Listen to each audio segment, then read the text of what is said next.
Eder. Mech. Pallister. Scusa, sai dirmi se è possibile che uno scompenso cardiaco possa essere causato da un'ingestione spropositata di farmaci? Sì, oltretutto lei era depressa. Sebastiano Visintin afferma che quel giorno si era svegliato verso le 7:30, si era vestito, aveva fatto una frugale colazione e, dopo essere uscito di casa, era salito a bordo della sua autovettura per raggiungere le attività commerciali alle quali presta assistenza nell'affilatura periodica dei coltelli usati come strumenti di lavoro. In particolare, nel corso di quella mattinata, pur non ricordando gli orari, ha riferito di aver raggiunto nell'ordine la pescheria Brigantino. La pescheria sita all'interno del supermercato Zazzeron, ubicato nella zona di Cattinara, la pescheria ancora, la pescheria Poldrugovaz. La pescheria Pescatori del Golfo è un ulteriore supermercato della catena Zazzeron.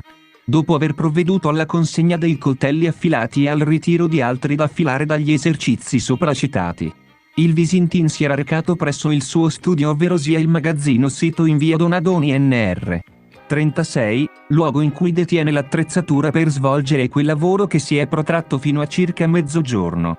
Il Visintin ha puntualizzato di non essere costantemente collegato alla connessione dati con il proprio cellulare e di disattivarla quando lavora, riferendo di non avere una buona ricezione all'interno del magazzino di via Donadoni e, per tale motivo, è ad uso posizionare il telefono vicino l'ingresso dello stesso, unico luogo dove vi è un po' di campo.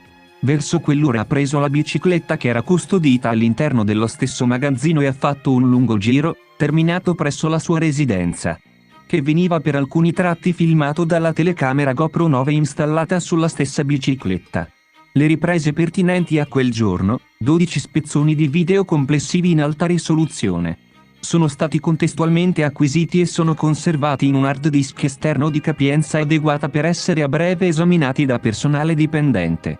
Una volta a casa il Visintin ha pranzato e ha poi raggiunto nuovamente il suo studio in bicicletta, luogo in cui ha depositato quest'ultimo mezzo per poi salire a bordo della sua autovettura e rincasare alle ore 15:30 circa, precisando di aver impiegato circa un'ora per completare tale operazione.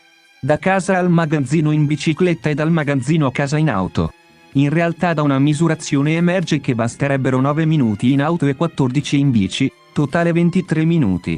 Verso le ore 18:30 ha notato che sul telefono della moglie, lasciato a casa su un mobiletto accanto al divano nascosto dal bracciolo, era giunto un messaggio sulla piattaforma WhatsApp proveniente dalla vicina di casa Gabri che ricontattava, poco dopo, per comunicarle che la moglie non era ancora rincasata. La vicina le faceva successivamente visita e, in considerazione del perdurare dell'assenza della Resinovic, in serata, accompagnava il Visintin presso la locale questura, luogo in cui provvedeva a segnalare formalmente la scomparsa della donna. Per vedere se Visintin ha mentito o meno adesso chiederemo conferma ai padroni delle pescherie.